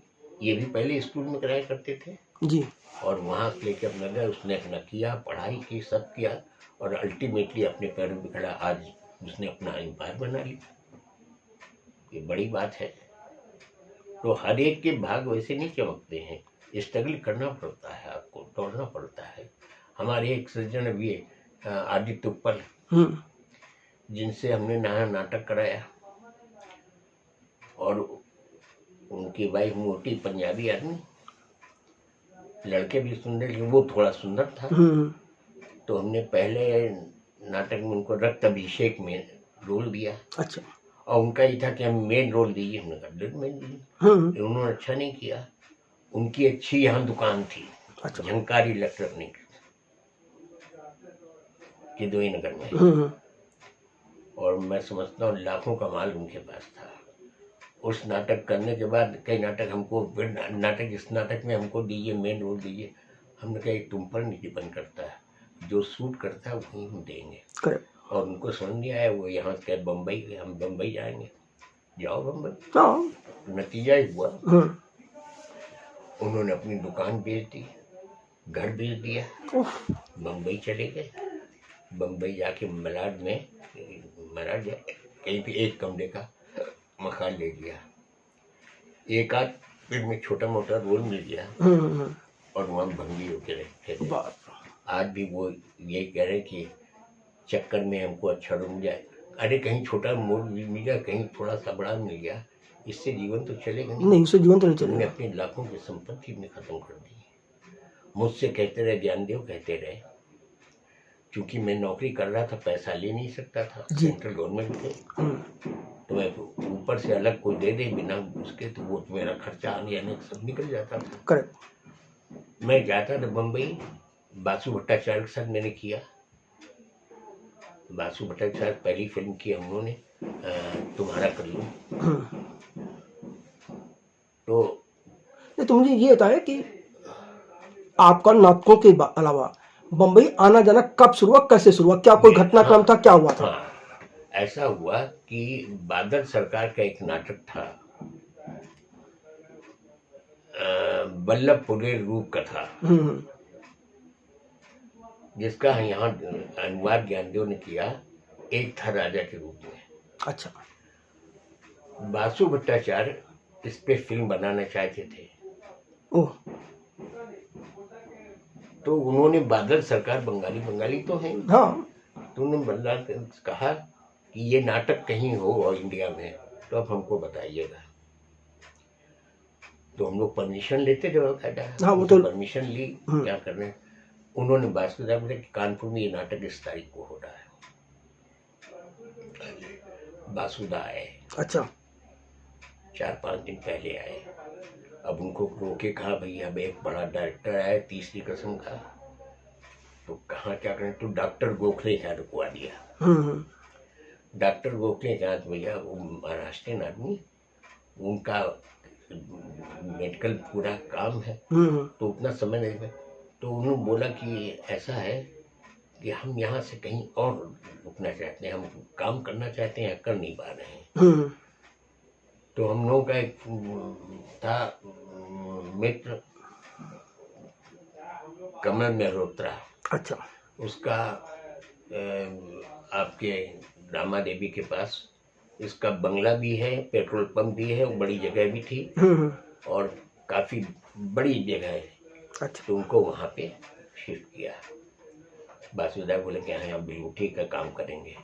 और जिस दिन नाटक हम लोग को बना, हम लोग बड़े खुश थे कि आज डायरेक्टर देखने आ रहा है बासुदा। स्वाभाविक बात। हाँ। तो सब बड़े अलर्ट होके उन्होंने काम किया। बासुदा बजाय आगे बैठे, पीछे बैठ गए जाके और वो बैठे देख रहे थे। नाटक खत्म हुआ, लोगों ने बड़ी प्रशंसा की, बहुत अच्छा नाटक हुआ। हमसे रहा नहीं गया। ज्ञान दो इंट्रोड्यूस करा रहे थे सब। हमने कहा आपको बता दें, एक बड़ी खुशी की बात है, हमारे फिल्म इंडस्ट्री के एक महान डायरेक्टर बासु भट्टाचार्य जी हम लोगों के बीच मौजूद हैं और हम चाहते हैं कि वो अपना 2 शब्द कहें। लोग इधर उधर देखने लगे, कहाँ, तो वो पीछे अपना धोती कुर्ता पहने बैठे हुए थे। अब बासुदा 1-2 मिनट तक बैठे रहे, उठे ही नहीं। तो हम लोगों ने आग्रह किया, बासुदा आइए मंच पे बोलिए। वो मंच पर आए और आकर के हम लोगों को फटकार लगाई। अच्छा। कैनों से ये भी नहीं हुआ कि थोड़ा मैं सोच रहा था, इसको अपने ध्यान में था कि मैं कैसे क्या करूँगा, मैं इसमें फिल्म बनाना चाहता। इन लोगों ने मेरे ध्यान को बढ़ा दिया और ये अच्छा नहीं किया इन्होंने। अब हमारा चेहरा समूसा पर हमने कहा गए काम से काम। लेकिन उनका मैं जानता हूँ ये उत्साह होता है, फिर भी आज मैं डिक्लेयर कर रहा हूँ कि मैं इस पे फिल्म बनाऊंगा और इसी टीम को लेकर बनाऊंगा फिल्म। ओह। और उन्होंने हम लोग बम्बई आमंत्रित किया, हम लोग मुंबई गए। अच्छा। उन्होंने फिल्म बनाई भी। लेकिन उसके पहले क्या है कि हम लोग वहाँ बम्बई पहुँच गए। अच्छा, हम जाते थे 10 दिन 15 दिन छुट्टी लेके गए हम और फिर आते थे वक्त करके, तनख्वाह कट जाए क्या है। लेकिन छुट्टियाँ थी, जाते फिर लौट के आते जाते। तो उस समय 29 रुपये ट्रेन का किराया लगता था कानपुर से बम्बई का। तो ये वहाँ पे अपना गए, फिर लौट आए। स्क्रिप्ट पे डिस्कस होता रहा कि हाँ ये शूट करेंगे, ये रोल करेंगे, ये सब हो गया था। कोई अलग से नहीं, उन्होंने हमको कहा कि आप लोग चिंता नहीं, आप ही लोग करेंगे। उसका नाम उन्होंने रखा आनंद महल। अच्छा। एक तरह से तो उन्होंने अपनी फिल्म का नाम रखा आनंद महल। फिर हुआ ये कि बसंत पंचमी थी, क्या चलो पूजा में चलते हैं सब लोग। तो हम लोग पूजा में गए। हम थे, ज्ञानदेव थे, निर्मल थे, डेनिस क्लेमन थे, ये सब वहाँ पूजा पहुँचे। वहाँ आ गई शर्मिला टैगोर भी थी। अच्छा। वही रहती थी। दादा नमस्कार, आपने কেমন আছেন, কে ভালো, ঠিক है, আপনি আমাকে রোজ দিচ্ছেন না, আমি আবর্ষण করতে চাই। तुम सारा बहुत पैसा मांगता है, हम पैसा क्लिक देता नहीं। उनका कि आपसे पैसा कौन मांग रहा है, हमको करेगा तुम, कहाँ करेगा। कि लोग उन्होंने एक नोट निकाला कि इसमें दस्तखत करो। 10 रुपए के नोट को दस्तखत कर दिए शर्मिला ने। अब हम शर्मिला देख कर बड़े खुश थे कि देख रहे हैं सही बात हीरोइन को। तो वही बोली, काका को क्यों नहीं ले लेते, क्या करेगा हमसे, उसने कई बार कहा है। शर्मिला बोली क्या फ़ोन करो। तो वहीं से ये वाले फ़ोन थे, उससे राजेश खन्ना को फ़ोन किया गया। राजेश खन्ना का आए, वो भी दादा नमस्कार, पैर छुए उन्होंने। बोले क्या बोल रहे, कहेगा हाँ दादा हम करने चाहते हैं, पैसा हम नहीं दिया, आपसे पैसा कौन मांग रहा है। उनका दस्तखत कर, उस नोट पे दस्तखत कर दिए। अब ये हुआ, हम लोगों का कि अब ये फिल्म बना। बस हम लोग लौट आए पूजा से, क्या सुनो ये जोड़ी आजकल सुपर हिट है, पहले इस पे फिल्म बनाना हमको, बाद में बनाएंगे। हम लोग का चेहरा उतर गया। सही बात है। हमने कहा कि ठीक है। तब उन्होंने क्या किया कि हम लोग लौट आए, ज्ञान दो रुक गए। ज्ञान दो तुम इसका डायलॉग लिखेगा। अच्छा, उसमें शर्मिला, राजेश और दिनेश ठाकुर को लिया था। एक तीसरा व्यक्ति था, दिनेश ठाकुर साइड में। तो हमने कहा इसमें तो कोई काम के नहीं, निर्मल प्रोडक्शन में हो गया, ज्ञान दो राइटर में हो गया, हम लोग किस काम के रहे। तो ये हुआ कि एक आर्टिस्ट तो अपना किसी बिड़ाए, सही बात तो है। डेनिस क्लेमेंट को उसने तीसरे मतलब उसमें रखा। अच्छा। वो डेनिस क्लेमेंट हम लोग लौट आए, बीच बीच में जाते रहे हम भी, एक एक शूट होता रहा। होता ये था कि बगल बासुदा अपने फ्लैट में कर रहे थे, नीचे कमरा था, ऐसे छोटा कमरा, दूसरे कमरे में उनका ड्राइंग रूम था, शूट कर, तो जगह कैमरा थी नहीं, तो दीवार उन्होंने अपने फोड़ दी और कैमरे का मुंह जो है उधर हो गया। अच्छा। और एक डायलॉग रात में, अब जब उधर शूटिंग हो रही है तो हम लोग बासुदा के बेडरूम में अपने लेटे रहते थे, देखें क्या देखें, तो एक डायलॉग था कि क्या हुआ, पहले हम थे, हमसे तुम हुए, तुमसे तू हुए, तू से तू में हुए, मतलब दोनों आपस में, ये डायलॉग था। और ये डायलॉग जो है, यानी समझिए कि कितने रीटेक हुए हैं नहीं मालूम। और जैसे रीटेक का कट हो जाए तो राजेश आके, हम लोग जहाँ लेटे बैठे, हम आके वो बैठे तो हमको उठना पड़ेगा, खलता था भाई। नेचुरली हम लोग वो हंसते थे नहीं जो उन लोगों की थी। आप राजेश खन्ना की बात कर रहे हैं? राजेश खन्ना काका कहते थे। हाँ, काका कहते हैं। तब उठ जाते थे, शर्मिला भी बोलती थी। खैर किसी तरह से वो शूट हुआ, फिल्म बनी आविष्कार। उसका आविष्कार के बाद फिर हम लोगों की फिल्म कह के अब दूसरी फिल्म पहले बनाते हैं, फिर तुम्हारा कल्लू बनाई, वो बम्बई में उदय शूट हुई। उसके बाद फिर आनंद महल हुई। आनंद महल यहाँ पे दतिया सेवड़ा के किला, दतिया नरेश के किला और महल में शूटिंग हुई, वो किया।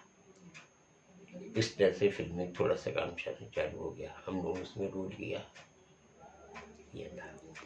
तो उसके बाद कौन कौन से फिल्में और कौन कौन से सीरियल आपने किए, किसके साथ किए आपने? A.K. हेंगल के साथ भी किया था कुछ? A.K. हेंगल के साथ किया हमने। फिल्म थी स्वराज। अच्छा। और ये अच्छी कहानी थी, और ये कानपुर में ही मैगजीन शूटिंग हुई। अच्छा। ये एक यहाँ गांव है बिठूर के पास, वहाँ पे किया। इसमें वो थी हीरोइन, क्या थी इसमें, कुलदीप भागी भी था। कुलदीप भागी था, और अमिता देसाई क्या नाम था, वो थी हीरोइन, लड़की थी। मैं उसका हीरोइन का बाप बना हुआ था। अच्छा। तो इस तरह से यहाँ पे की, हंगल साहब के साथ की। और ये सावन को आने दो, अरुण गोविल पहली बार उन्होंने, उसमें मेरे ख्याल सावन को आने ही नाम था, यहीं पे कानपुर में अपना शूटिंग हुई थी मधुबन होटल में, तो उसमें भी रोल किया हमने। और एक थी फिल्म चिरसा फिल्म, उसमें ये हुआ हमको बुलाया गया, वो उसकी केरल में शूटिंग थी। अच्छा। तो 1 महीने की छुट्टी ले ली हमने, और केरल में उसमें थी दीप्ति नवल, सुलभा देशपांडे। और दीप्ति नवल का फादर मैं बना था, सुलभा देशपांडे हमारी वाइफ बनी थी। और केरल में ही शूटिंग हुई। हम लोग सब काले काले रंग दिए आते थे, वहाँ सब वाले थे। और पहला शॉट हम ही से शुरू होता उस फिल्म में। अच्छा। वो हो रहा है कि मैं अपना बैठा हूँ, वहाँ लगा रहा हूँ, बात कर रहा हूँ, और वो बोलती है सुलभा देशपांडे, तेरे को क्या, तेरे कुछ नहीं करना, तेरा ये करना होगा। हम तो कहते चुप हो जा, आरामजादी जवान आके, क्या बोलता है इस तरह से? तो मैं बोल रहा चुप, मारूंगा। क्या मारेगा? हमसे तो मार नहीं करता है। तो मुक्ति उसको लेके मारना शुरू करते हैं। अच्छा। सुलभा देशपांडे को मारना शुरू करते हैं।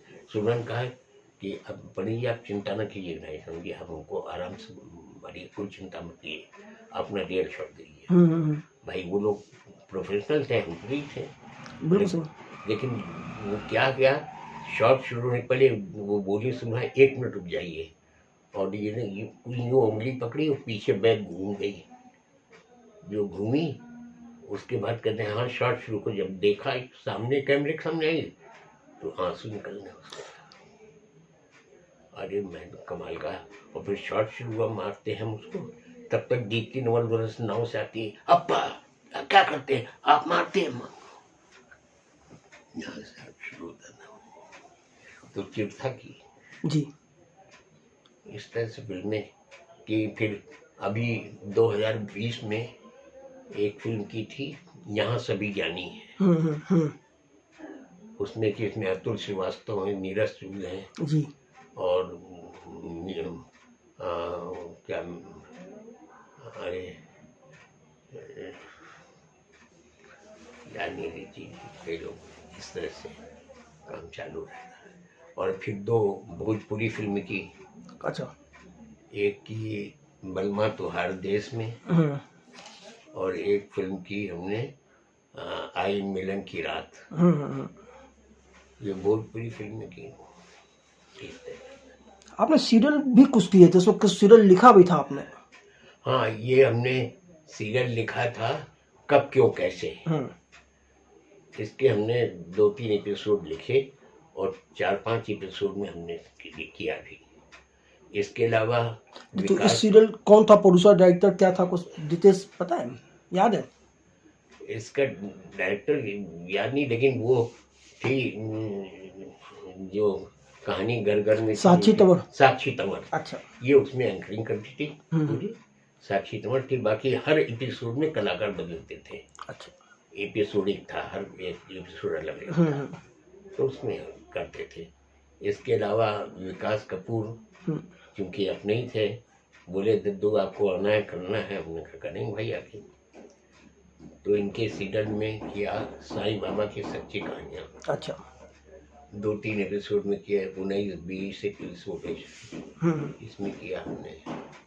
इसके बाद विकास कपूर ने बुलाया कि एक फिल्म बना रहे हैं, उसमें आपको करना है और बम्बई से दूर वहाँ पे इतनी शूटिंग करना है, 1-1.5 महीने के लिए आप करना। हमने कहा भैया हम इतना नहीं आ पाएंगे, इतनी शूटिंग नहीं ले पाएंगे।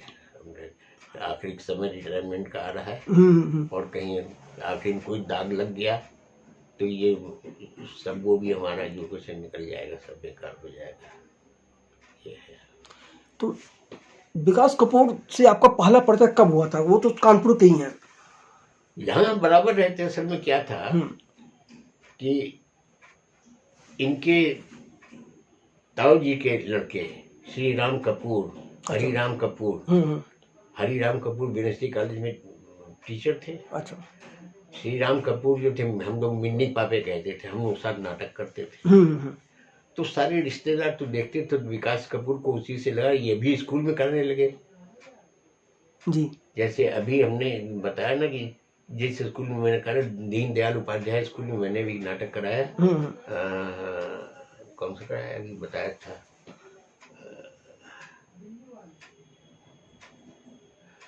तो यह इसके पहले विकास कपूर वहाँ कराते थे। अच्छा। मुंबई चले गए तो मैं वहाँ कराता हूँ हर साल इनके नाटक।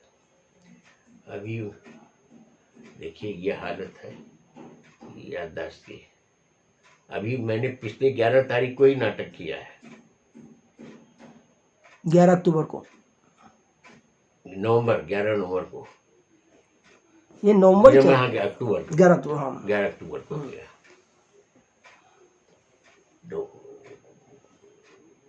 11 या 14 ऐसे ही है, कोई 11-14 किया अभी लिखा है। काफी उसके पब्लिसिटी भी अच्छी आई काफी। तो विकास कपूर का तो वैसे ही परिचय में अच्छा, इनके साथ भी बड़े हादसे हुए हैं। ये भी हादसा लेके गए थे अमृतसर, कहाँ पे, वहाँ पे लोग गोली आ गए आतंकवादी, कई लोगों को मार दिया था, ये बच गए थे। इनके साथ भी घटनाएं हुई हैं। ये है।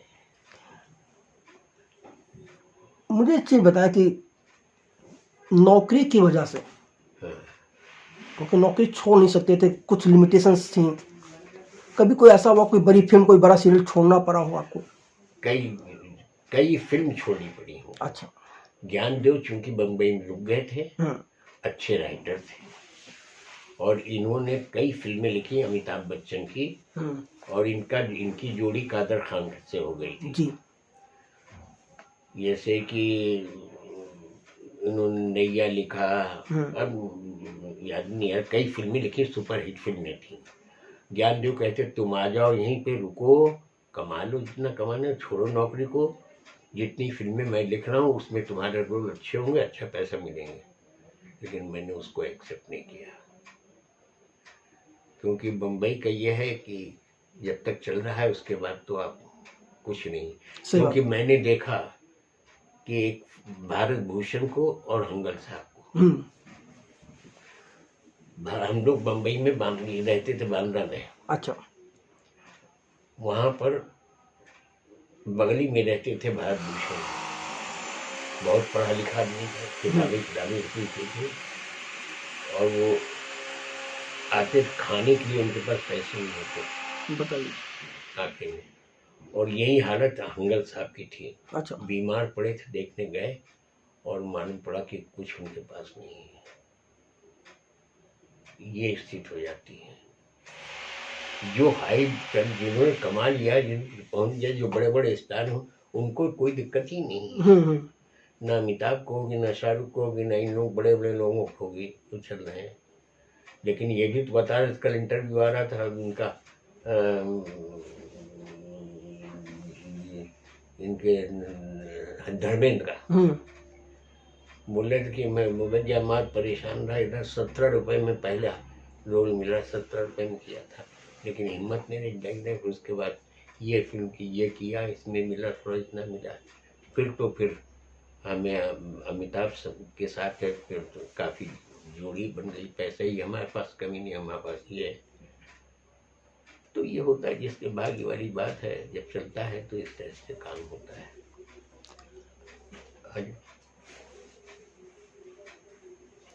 आपने ए.के. हंगल के साथ फिल्म की थी। हाँ, उनसे आपकी मुलाकातें हुई, बातचीत भी हुई होगी, क्या यादें हैं उनके लोग की? उनके पहली बात तो ये है, जब पहला शॉट होना था। कौन सी फिल्म थी वो?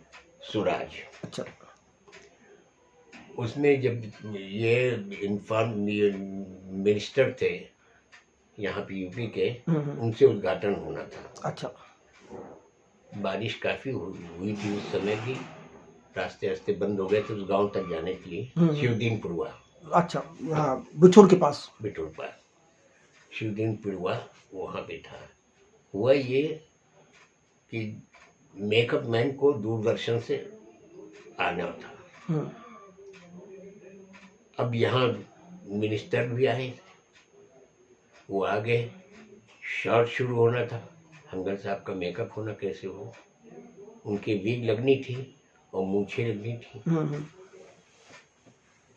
अब ये हुआ कि कैसे हो, काम कैसे हो, मेकअप मैन आया नहीं। हमने कहा ऐसा है कि हमारे पास मेकअप, हमको मेकअप करने के शौक, हमने चूँकि पढ़ा मेकअप, सारी विधाएं हमने पढ़ी हैं। अच्छा। नाटक की कि सेट भी कैसे लगेंगे, मेकअप भी कैसे होगा, सारी चीज़ों में मेकअप करता भी था। तो जब हुआ शॉर्ट शुरू ना, परेशान, हमने कहा मैं मेकअप करूँगा। अरे तुम क्या करोगे? साहब इंटर में कर देता हूँ। मैंने उनके मूछे लगाए और कलम लेके बनाई, गाड़ी विग लगाया और बनाया और मेकअप हो गया। तो मैंने कहा हाँ ठीक है, और शॉर्ट शुरू हुआ पूरा, उन्हीं से शॉर्ट शुरू होता है। अच्छा। बच्चों से शॉर्ट, उसके बाद में मेकअप मैन पहुँचे, दूसरे दिन पहुँचे कि अब आप लोग जाइए, हम ही नहीं कराएंगे। वाह। और वो हमसे इसलिए कहे कि इन्होंने जो किया है मेकअप, आप करोगे तो थोड़ा डिफरेंस हो जाएगा। बिल्कुल सही बात। अब यही कहें तो थ्रू जब तक शूटिंग तक मैं ही उनका मेकअप करता रहा। कोई और बातचीत हुई थी आपके बीच ए.के. हंगल से? अरे वो हाँ, हंगल जैसा मैं विद्या मंदिर नाटक करा रहा था। अच्छा। यही स्वरूप नगर में हमारे महेश दुबे है, वो भी उसमें पार्टनर थे फिल्म के। उनका उन्हीं स्कूल के पास ही उनका फ्लैट था, उनके भाई का, उन्हीं के हम घर साहब को टिका दिया था। अच्छा। होटल की जगह के नहीं, हम यहाँ रुकेंगे, और वो पीते थे। हुआ ये कि जिस दिन नाटक का शो था, तो हमने कहा हंगल साहब नाटक देखते चलना है, नाटक ऐसा मैं कर रहा हूँ। अरे हम नहीं जाएंगे, हमें नाटक वाटक कुछ नहीं, हम और क्या हमें अपना व्यस्त करने दो। और वो कहे हम पीछे उनका न्यूज चलना तो होगा। हमने स्कूल में कह दिया कि हंगल साहब आएंगे, कहा कुछ नहीं था लेकिन हमने उनसे कह दिया कि ठीक जाएंगे, हमको रोकना नहीं, हम थोड़ी देर तक चलेंगे। हमने कहा हाँ चले आइएगा। और दारू पीने का समय होता था, वो हाँ। नहीं लेके जैसे हमने कहा महेश तुम उनको लेके जाना, वो मुझे नाटक की तैयारी करनी है और आएंगे।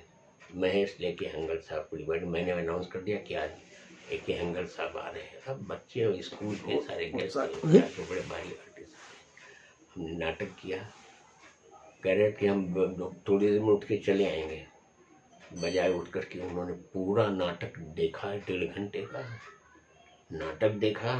नाटक करने के बाद मंच पर आकर के उन्हें बोला और सारे कलाकारों से मिल के रहे, सबके साथ फोटो खिंचाई। अरे रहे तुम ऐसा इतना ऐसा से नाटक करते हो? हमने कहा किया, इन्होंने बच्चों ने किया। तो ऐसी ऐसी घटनाएं भी हैं।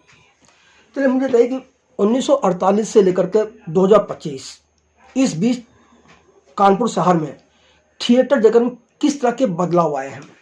सबसे बड़ी ये बदलाव, सबसे बड़ा बदलाव इस कारण से आ गया कि हम ऑडिटोरियम कोई नहीं है, किराए बढ़ जाने के कारण। पहले तो विज्ञापन लेके कर लेते थे, टिकट बिकता ही नहीं था, बल्कि लोगों को कार्ड दो, कहे आना देखने जरूर, कार्ड के पैसे भी लग जाते थे छपाई के। किसी तरह विज्ञापन लेके सेमिनार निकालते थे, उससे अपना खर्चा चलाते थे। लेकिन हाल के किराए इतने बढ़ जाने के कारण नाटक बिल्कुल यहाँ से शून्य हो गया। मैं तो कहूँगा 1% भी नहीं रह गया। अच्छा, स्थिति है। आज हम करना चाहते हैं, अभी हमने एक किताब मंगाई है, ये रखी आई है हमारे पास, अच्छी किताब है, हत्या या हत्या। अब वो कहें इसको करिए, अब हम करने तो कैसे करें, पैसा कहाँ से आए? अब मेरी क्षमता ये नहीं है कि मैं जाके विज्ञापन लेके आऊँ। बिल्कुल सही है। पहले दौड़ भाग लेता, जहाँ करता था विज्ञापन ले आता था कि 1000 किसी 2000 करके इससे पूरा कर लेता था। अब 30,000 40,000 लाइट लगाओ तो 30-40,000 लाइट के। एक नाटक करने का मतलब ये हुए 1 लाख 1.25 लाख मिनिमम। ओह, कहाँ से लाए? सरकारी ग्रांट तो लेते नहीं। सरकारी ग्रांट लो तो उसके लिए पूरे सारी प्रोफेशनल काम करो, ये रखो, एक आदमी रखो जो नकली बनाते रहे, ऐसा पूरा खर्चा दिखाई दे। जो लोग कर पाते हैं वो करते हैं। लखनऊ में आते दनादन हो रहे नाटक, जितने नाटक यहाँ होते थे पहले वो सारे चले गए लखनऊ। अच्छा, अभी नाटक ये परसों नाटक ये हुआ, हमारे मित्र ने हमको बुलाया, और जो हमने आषाढ़ के दिन किया था उसने प्रदीप श्रीवास्तव ने, के अग्रवाल ने, के अग्रवाल जो थे उसको डायरेक्ट कर रहे थे। अच्छा, आखिरी तक हमसे कहते आ जाइए प्लीज आ जाइए, आपको आना भाई साहब आ जाइए। हमने कहा हमारी स्थिति ये हो गई, गाड़ी आ गई लेने और मैं नहीं आ पाया। हमने कहा हम नहीं आ पाएंगे। क्या ठीक है, फरवरी में हम इसका दूसरा शो करेंगे, आएंगे। ठीक है, हम देखेंगे ठीक ठाक रहे तो आएंगे। सही बात। ये स्थिति है। अनिल रस्तोगी भी कानपुर आके कुछ नाटक कर रहे थे पहले।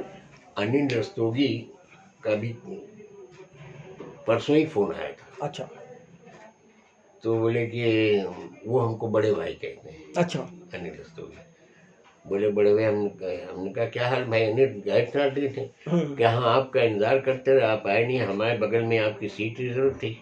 हमने कहा ऐसा हो गया। हमने कहा कि ये बताओ कैसा नाटक हुआ? कि नाटक अच्छा हुआ, मल्लिका ने बहुत अच्छा किया। हमने कहा कमी बताइए। क्या कमी ये है कि जब समय परिवर्तन हुआ है, मल्लिका बुढ़ा गई, माँ मर गई, बच्चा हो गया, तो सेट में परिवर्तन होना चाहिए था, सही बात। उसकी कॉस्ट्यूम में परिवर्तन होना चाहिए था, ये कमी थी। ठीक, ये हमने प्रदीप को बताया। हमने कहा कि ये कमी थी, इधर में हमें मालूम पड़ा है कि तुमने नाटक बहुत अच्छा हुआ, काफ़ी प्रशंसा लोगों ने की है तुम्हारी, बधाई तुमको, लेकिन आइंदा जब करना तो इन चीज़ों को ध्यान रखने का। हाँ, हम वो कर नहीं पाए। He accepted it. कभी अनिल रस्तोगी के साथ आपने कुछ काम किया? शायद हाँ, एक फिल्म की है। अच्छा, हाँ, यही यहाँ सभी ज्ञानी। अच्छा इसमें हाँ, अरे बहुत अच्छे।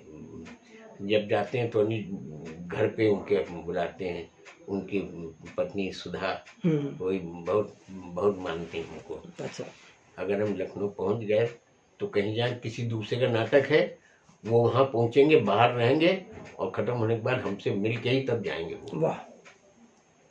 ही लव्स मी, बहुत उनको चाहते मानते हैं। तो अब थोड़ी सी सिनेमा की बात कर लेते हैं।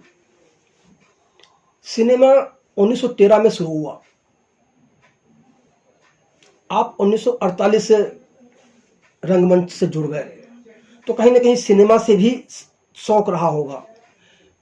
कानपुर शहर में सिनेमा की स्थिति कैसे कैसे बदली है, आपने कौन कौन सी फिल्में देखी, कौन सी आपकी पसंदीदा फिल्में रही हैं, और पहले यहाँ कितने थिएटर्स हुआ करते थे और उन थिएटरों के दाम क्या हुए और कैसे कैसे दाम बढ़े, क्या क्या चेंजेस आए हैं और क्यों आए हैं ये? पहली बात ये, जो पहले जो थिएटर हुआ करते थे वो सब हिस्टोरिकल होते थे या मैथोलॉजिकल होते थे। और उनमें जैसे बताया कि जैसे हमने भी नाटक शाहजहां हुआ, औरंगजेब हुआ, वीरमन हुआ, बेलूमंगल हुए, ये किया हमने, इसमें किए, वीरमन ने हमने किया, ये सब नाटक किए हमने। नहीं, मैं फिल्मों की बात करूँ, सिनेमा की बात करूँ। अब ये हुआ कि जहाँ अब ये सिनेमा की स्थिति थी, कानपुर में इतने सिनेमा हॉल थे, एक पर एक खुलते चले गए। तो पहला सिनेमा हमने जब देखा, ये होली का अवसर था। अच्छा। तो हमारे सामने एक रहते थे गोयल, उनका लड़का हमारा दोस्त था। गोयल साहब इंस्पेक्टर थे, पैसा उनके पास कमी नहीं थी, तो उसके पास 10 रुपए थे कि 10 रुपये चलो पिक्चर देखते हैं। अब चूंकि यहाँ धर्मशाला में फंक्शन होते थे, तो कई फंक्शन देखने ये जा रहे हैं, तो हम और वो निकल के पहली बार कैपिटल सिनेमा में देखा, मेला फिल्म देखी। अच्छा। और मेला देखे, थोड़ी देर देखे, हमने कहा टाइम हो रहा है, चलो वहाँ से चले। और 8 आने या एक वैसे टिकट था, वहाँ से निकल के आए। वहाँ से निकल के आने के बाद हम लोग पीरा वहाँ से फिर हट गए, क्या वहाँ चले, फिर आए यहाँ पे आइसक्रीम खाई हम लोगों ने के। अच्छा। फिर भी पैसा बच गया। और आने के बाद फिर सीधे धर्मशाला में फंक्शन पे आ गए। सुनने के कहाँ थे कि हम लोग यहीं थे, अब देखें। और आती थोड़ी देर पिक्चर देख के भाग आते ये बता। और फिर उस पिक्चर में ये होता था, फिर जब शादी हुई तो वाइफ साथ जाते थे, पिक्चर देखते थे। और पहले से बुकिंग करानी पड़ती थी, लाइन लगती थी, मारपीट होती थी।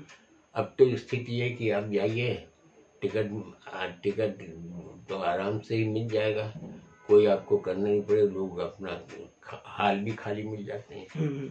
अब वो स्थिति नहीं रही सिनेमा की, और उसका कारण ये है, डिजिटल काम हो गया है, मोबाइल हो गया, लोग आधी चीज़ तो उसमें देख लेते हैं। कोई विशेष फिल्म आ गई तो लोग उसको देखना पसंद करते हैं, अदरवाइज टीवी में सारी फिल्में आ जाती हैं। ये आप थिएटर करते रहे हैं, आप एक्टर भी हैं, डायरेक्टर भी हैं और लिखते भी रहे हैं, पढ़ने का भी आपको बहुत शौक रहा है।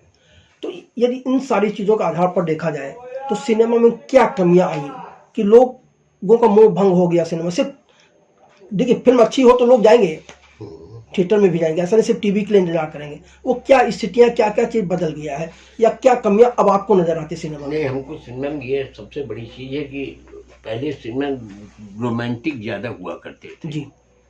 वो ये प्रेम, वो प्रेम, वो एक खलनायक हो नहीं होना है, ये हो गया।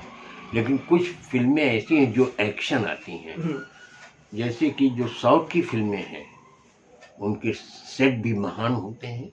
वो सब डिजिटल अपना करते हैं किस तरह से जी। और उनके जो अभिनेता होते हैं वो ऐसे रोमांटिक नहीं होते कि आ गले लग जाए, है ना। वो बिल्कुल एक्टिव और स्ट्रांग होते हैं बंदे। और नतीजा कि आज वही एक्टर जितने जो कर रहे हैं, जो पहले का एक्टिंग करते थे वही आज भी कर रहे हैं जी। वही नाचना गाना, और गाना ज़्यादा में गाना चले आना। एक फिल्म बनी जिसमें कोई गाना ही नहीं था, कानून, और सुपरहिट फिल्म थी। बिल्कुल सही बात। तो ये है स्थिति सिनेमा की। तो मैं तो मुझे तो सिनेमा मैंने जाने कब से सिनेमा देखा ही नहीं, हकीकत ये है। और एक बार ये कौन सी फिल्म लगी थी, निशात में थी, टिकट नहीं मिल रहा तो मैं, क्योंकि मैं कार्टूनिक पोस्टेड था, तो उनसे कहा कि देखना है या हमारी फैमिली आई देंगे, उनका टिकट लेके मोबाइल दे दिया। अरे कि रहने हमने कहा ना ये नहीं जाएंगे आप, टैक्स लगता है। हाँ सही बात। तो हमने टिकट लेके दे दिया, तो उनको फैमिली लेके बैठा लिया और हम इंस्पेक्शन पे हम जाना, उनका समय था 3 बजे वाला शो था और हमको अभी काम भी करना था, तो उनको बैठा के हम चल लिए। अरे एक सीट आपकी है, वो उसमें क्या है, आपका टिकट है उसमें? हमने कहा है, हमें काम करने जाना। उनको छोड़ के चला आया, जब फिल्म खत्म हुई तब उनको लेके घर आ गया था। ये आपने डिप्टी नवल के साथ चिरूठा फिल्म की थी, केरला में शूटिंग की थी। हाँ, उस वक्त के क्या अनुभव है और डिप्टी नवल को लेकर के आपकी क्या यादें हैं? दीप्ति नवल मैं समझता हूँ कि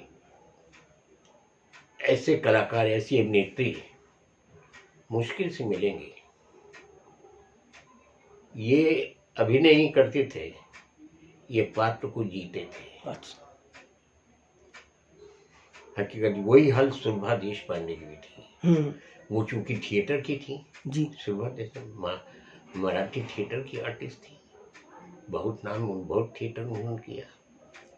ये लोग पात्र को जीते थे, अभिनय नहीं करते थे। ये अंतर है। आज लोग अभिनय करते हैं, ये समझ, इतना अंतर है। वो जो स्वाभाविकता है वो विलुप्त हो गई है, बिल्कुल मैं ये कहूँगा। अब क्या योजनाएं हैं, क्या करना चाहते हैं, क्या सोच है आपकी? सोच के अब हाथ पैर उतने चलते नहीं हैं, लेकिन फिर भी जैसे ही पिछले महीने हमने नाटक किया, अब ये है कि मैं जाके अब निर्देशन कर सकता हूँ। अब लिखने में भी हाथ कांपते हैं। जैसे अभी हमने एक नाटक लिखा अभिव्यक्ति। अच्छा। और कुछ क्या हुआ, आर्ट एग्जीबिशन लगी थी, जैसे कि ये हमारा जो गुजरात से आए थे, उन्होंने हमसे फोटो मांगी, आप देख, उनकी एग्जीबिशन हमने करा दी थी पिछली बार। तो एक बार फिर उनकी एग्जीबिशन यहाँ 3 दिन की लगी, 2 दिन की वेडिंग लगी। तो उन्होंने हमसे पहले कहा कि आप अपनी एक फ़ोटो भेज दीजिए। हम सोचे शायद वो अपना मैगजीन छापेंगे, उसमें छाप देंगे। तो जब यहाँ आए तो जिस दिन एग्जीबिशन का मुहूर्त हुआ, हमसे मुहूर्त कराई और ये हमको फ़ोटो उन्होंने बना के दी।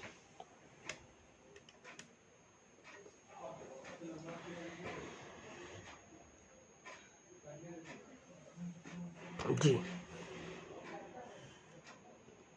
तो यही है कि जितना हो सके हमने, अब वो एग्जीबिशन आर्ट की देखी तो मैं कहा, हमने कहा इस पे कुछ लिखना चाहिए। तो देखते देखते आइडिया हमारे दिमाग में एक आया और मैंने इस पे एक नाटक लिख दिया। अच्छा। और नाटक लिखा अभिव्यक्ति, चित्रों के माध्यम से हमने अभिव्यक्ति लिखा। और उसमें पात्र हमने लिए क्या, उसकी छोटी सी कहानी आपको बता दें जी, अगर समय आपके पास है तो बता देता हूँ। कहानी ये है कि 2 बुजुर्ग, एक पति पत्नी बूढ़े हैं, सोफा पे ऑडियंस पे बैठे हुए हैं। सूत्रधार आता है, बोलता है कि हमने आपको आज एक नाटक देखने के लिए बुलाया है, लेकिन मैं क्षमा चाहता हूँ, आज कोई मैं नाटक नहीं कर रहा हूँ। अच्छा। मैं 2 अपने देश के सर्वोच्च पुरस्कार प्राप्त चित्रकारों का अभिनंदन कर रहा हूँ, उनका सम्मान कर रहा हूँ। और लोग भौचक्के ऑडियंस हो कि क्या कर रहे हैं, और वो 2 महान चित्रकार हैं आपके सामने आगे सोफे में बैठे हुए हैं। मैं इनको मंच पर बुलाता हूँ। एक तरफ मंच पे किनारे बूढ़ा खड़ा हो जाता है, दूसरी तरफ बुढ़िया लोग खड़े हो जाते हैं। इन्होंने जीवन में अपने चित्रों के माध्यम से कैसे इस स्थान पहुंचे कि आज देश का सर्वोच्च सम्मान इनको मिला है, मैं इन्हीं से मुझे जाना चाहता हूँ। सूत्रधार गायब हो गया। कहते आज से इतने साल पहले, अच्छा वो कहता है इसके पहले इनको जिन चित्रों पे पुरस्कार मिला है वही चित्र ये हैं। तो इन जो पुरुष के हाथ में उनका चित्र, महिला के हाथ में उसका चित्र। और चित्र क्या है, एक नीचे खुटा है, एक कटा फिटा चित्र है। लोग कहते हैं कि ये इनसे तो मिला, और वो कहते हैं आज से इतने साल पहले चले गए पृष्ठभूमि में। कॉलेज के लड़की लड़कियां, ये दो लड़के मिलते हैं, बहुत शालीन है, एक लड़की जो आपस में कभी बात नहीं करते हैं, और चित्रों को वो कॉलेज जो बनाते हैं उनके चित्रों को हमेशा चित्रों को पुरस्कार मिलता है। लड़के दुआ कहते हैं ये पुरस्कार दोनों बराबर क्यों मिल गया, तुम इससे और अच्छे बनाओ। उधर लड़के वाले उसको कहते हैं और अच्छा बनाओ, उसको नहीं मिले तुम्हें फर्स्ट आना चाहिए, दोनों हर बार फर्स्ट आ जाते हो। लेकिन हर बार कुछ उठाव और चित्र बनते चले जाते हैं, उनको पुरस्कार धीमे काफी मिल जाते हैं, धीमे धीमे ओल्ड हो जाते हैं। और कहते हैं एक दोनों के माध्यम से कहते हैं कि दो दोस्त और लड़की कहते हैं लोगों को मिलाओ, तो एक स्थान पर कहते हैं कि ऐसा हम लोग को डिस्कस करेंगे, और वो दोनों गायब हो जाते हैं दोस्त, और यही चित्रकार रह जाते हैं। वो कहते हैं बुलाया था ही नहीं, पहली बार दोनों एक दूसरे से बात करते हैं। अच्छा। और वो बात करते हैं, धीमे धीमे होता है कि हम लोग अगर शादी कर लें तो हम बड़े चित्रकार देश में एक अच्छे बन जाएंगे, और एग्री करते हैं, दोनों शादी कर लेते हैं। शादी करने के बाद कुछ दिन चलता रहा, वो बनाते रहे, तो पुलिस कहता कि भाई अब देखो, मैं घर भी तो देखना है, आगे बाल बच्चे भी हों वो भी देखना है, तुम घर देखो मैं देखूँ। कि वाह, इसी उद्देश्य को लेकर उन्होंने शादी की थी। दोनों में तनाव पैदा हो जाता है, और उसी रूम में एक प्रकाश की रेखा खिल जाती है। एक तरफ पुरुष बैठा है, ये बैठा है, धीमे धीमे ओल्ड हो गए, और दोनों में बातचीत नहीं है। आखिरी में देश के सर्वोच्च पुरस्कार के लिए चित्रामंत्रित किए गए। वो कहती मैं अपने जीवन का अंतिम चित्र बनाऊंगी, ये कहता है मैं जीवन का अंतिम चित्र बनाऊंगा।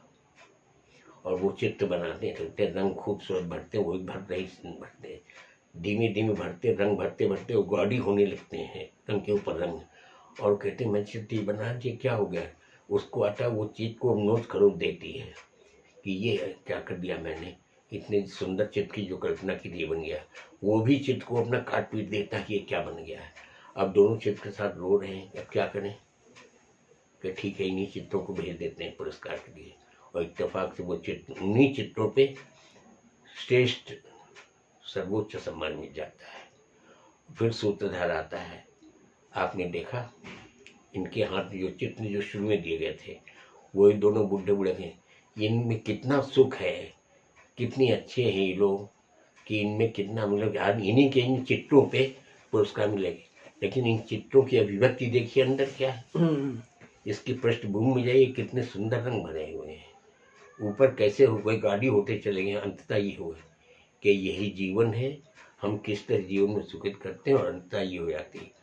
और उनके यहाँ विचित्र दोनों एक दूसरे जिनसे महीनों सालों से बात नहीं हुई है, वो दोनों एक दूसरे देखते हैं, दोनों रो रहे हैं, दोनों करीब आते हैं, ये चित्र अपना उसको दे देती, वो अपना चित्र उनको खत्म। बहुत अच्छा लगा। आपने किताबें नहीं लिखी कुछ कभी? हाँ, किताब लिखी है। कौन कौन सी किताबें लिखी हैं? हमारे प्रेम दीवानी मीरा है, और एक है मेरे मन की गंगा। अच्छा। मेरे मन की गंगा में 3 नाटक हैं, प्रेम दीवानी मीरा में अलग है। जी, इसमें कितने नाटक हैं? इसमें एक ही नाटक है प्रेम। अच्छा। और एक ये है मेरे मन की गंगा, इसमें 3 नाटक हैं। अच्छा। और तीनों कॉमेडी हैं। वाह।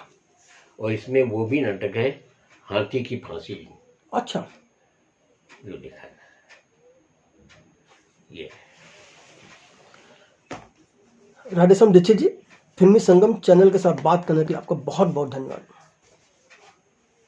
धन्यवाद आपका भी बहुत बहुत कि आपने हमें समय दिया। मैं किस तरह से आपका धन्यवाद प्रकट करूं, फिर भी आप यहाँ आए, आपने अपना समय दिया, उसके लिए कोटि कोटि धन्यवाद।